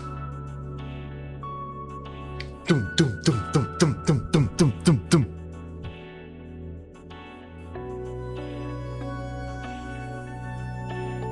All the subjects said that after stepping through the door, they experienced a stream of traumatizing or nightmarish images. Great. Maybe you should have listened to the tachycardia. It could have been a case of phobic hallucinations from traumatic memories or about death. Yeah, that's good. You just traumatized 10 people. That would cause it to split, wouldn't it? The dreamers mentioned a huge house lost in the middle of an empty and sinister heath. Once they had stepped into the house, the candidates could see stairs and a checked patterned floor. The house seemed empty, but they all mentioned a heavy feeling in the chest and a metallic taste in the mouth. Oh god, okay, this image looks cool. Among the 3 candidates who climbed up the stairs, 2 of them mentioned their meeting with a young girl standing among wooden flotsams. When she spoke, no word came out of her mouth, only a strange sound of wood cracking and breaking. The last witness mentioned the meeting with a spectral entity carrying a gladiator sword. When he explained that he woke up the moment he tried to get closer. Evidently, the candidates were deeply troubled by this experience, probably because of all the fucking traumatic imagery they saw. The peaceful visions had given way to unclear but terrifying scenes. Some of them left the clinic in the middle of the night without even taking their belongings. The dissident part of the group threatened to call the police. An argument broke out and some of the members came to blows. I mean, you just terrorized 10 people like, you terrorized 10 people against the wishes of, like, most of the group. So, yeah. Okay, Jasper. Jasper ran away at dawn with his partner and 2 other adepts. They took with them a few files, some materials, and the remaining cash. Pricks. Fucking dicks. Let me just traumatize 10 people and then fuck off. The Prague years. Huh. Or Prague, I guess. Prague years. We only know a few things about this period, but several compatible elements confirm that Jay and his acolytes went into hiding somewhere around Prague. They became extremely discreet, and it would seem that they were invited by an acquaintance on site. We found no traces of rent or bills under their names, but after the fire at Network 7 Studios, we did find a few pictures in Jay's office.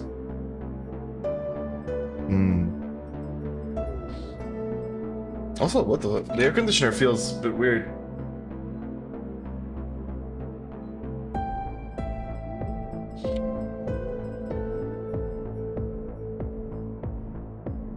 Huh.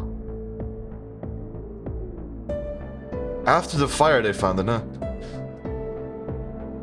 So the creators of this really went investigating, huh? They apparently lived in reclusion, however a great number of parcels were delivered to the address of their living place. The inquiry established that they contained books. The number of volumes is likely to have represented Jay's important esoteric collection found in the studio. Huh.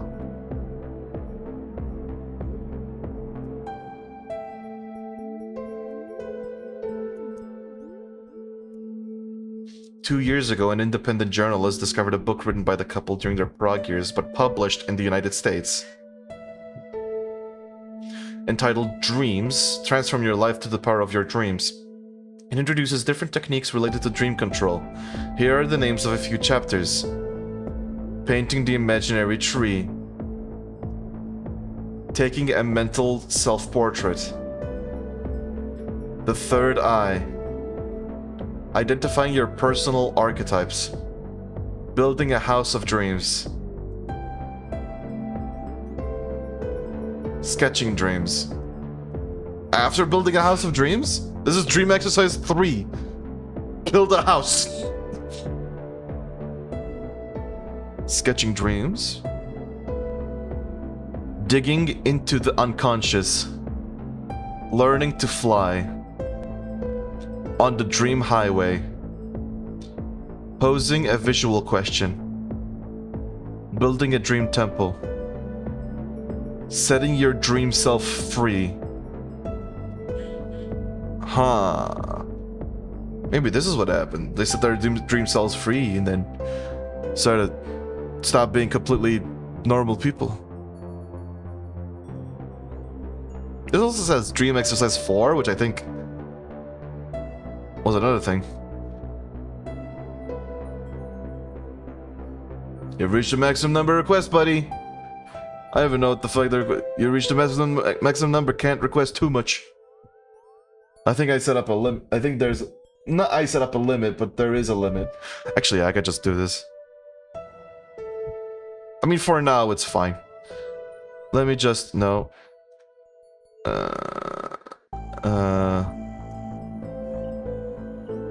Was this it?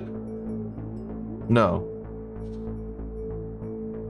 It's meter request, settings, per user limit, let's do 5. Save. Then if votes required, let's do 3. I don't have, I'm not big enough to fucking do that. But there we go. Try again. It should work now.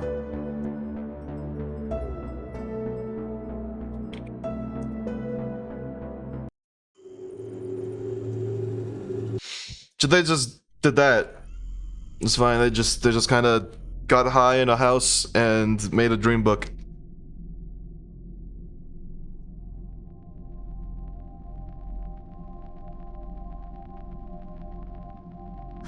Sorry, is that a 10-minute song? Because Jesus Christ. TV production. Network 7.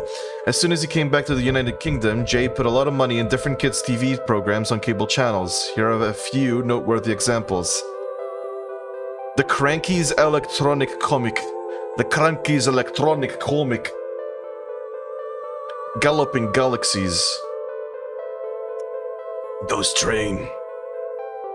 The Computer Program. Alphabet Zoo. These are good logos, by the way. Are these made for this game? Because goddamn. That's pretty good shit.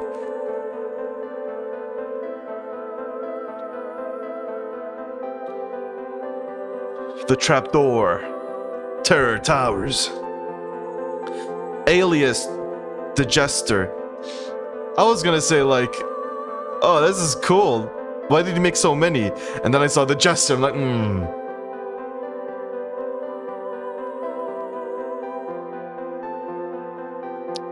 Sorry, hold on. This is a real thing? This is literally a real thing. The Cranky's Electronic Comic. I see. I see. Alias the Jester. So that's it? That's all this TV production segment is? Just this? Wait. Did it change? Hold on. Yeah, the buttons. They change how they're lit. Like, look. They're lit from the right. Now they're lit from the left. I'm running into something with Millie where I'm getting tired. Mostly because everyone can't stop talking about Millie. And I'm like, alright, I get it. Millie's good. It's that effect that happens when something is too popular and it makes you want to not look into it. That's what's been happening to me and Millie.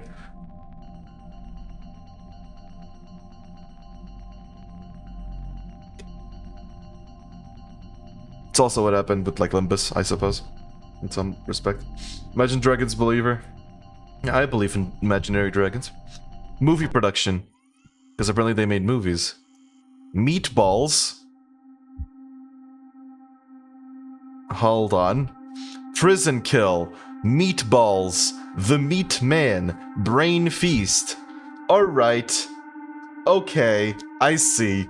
I see where we're going. Meat and brain and... Okay.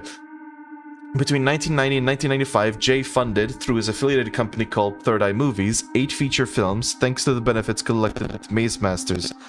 So with Maze Masters, he made more films. You like balls? I know. Most of them were immediately released on VHS and they can no longer be found. Although all of them are horror movies, we can notice, in the course of the years, a shift towards an increasingly gory and deviant content, a surprising choice for a production studio specialized in kids' TV shows. You can click on the tape to see some of the photograms for each movie. Photograms. Photograms. Not photographs, photograms.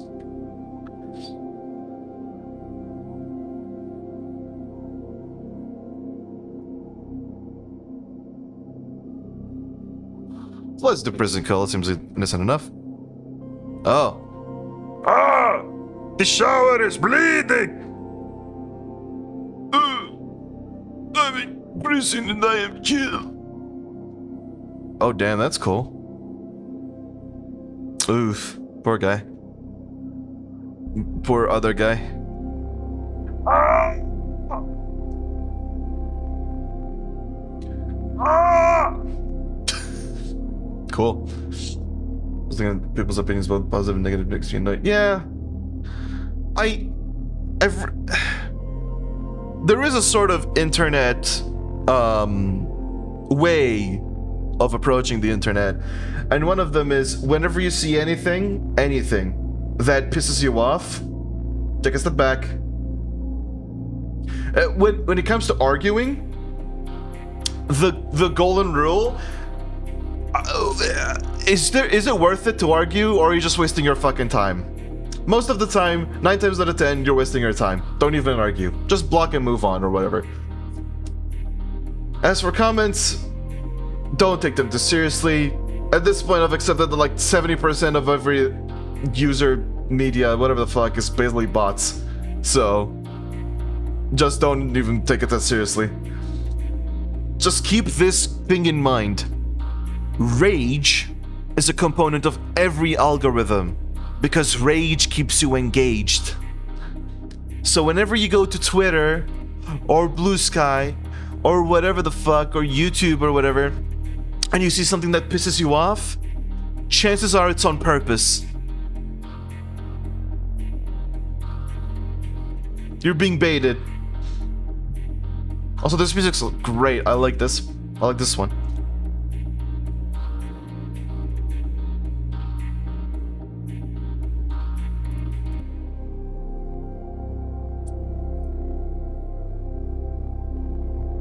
Evil Eye.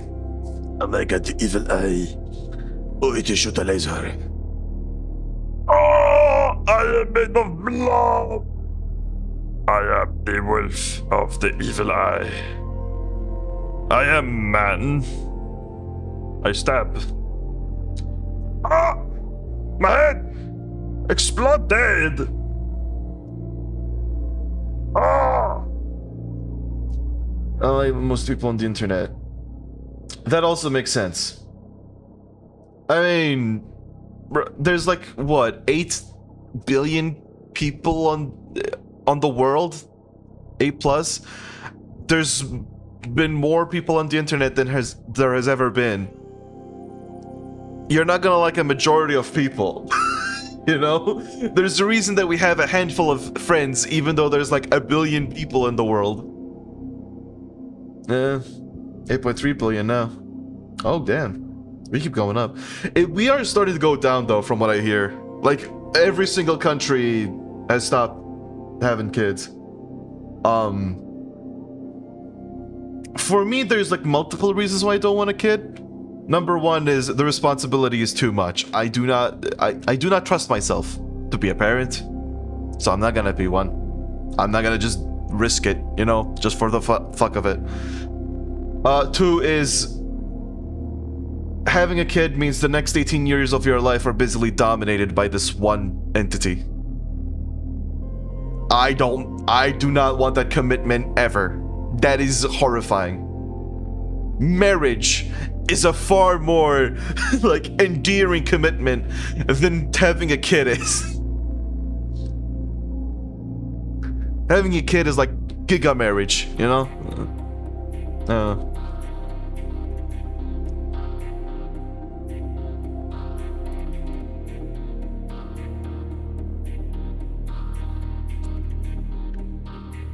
It was 7 billion 10 years ago.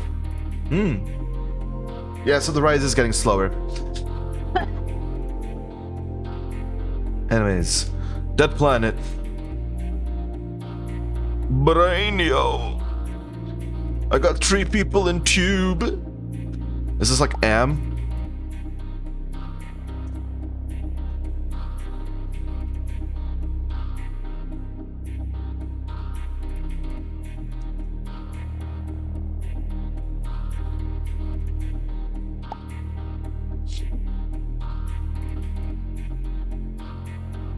Only 10 seconds, at least. It's still struggling a bit, but it's only 10 seconds. Oh, you fuck. Go up! My god, the bitrate is like 800. Go up! Fucking up!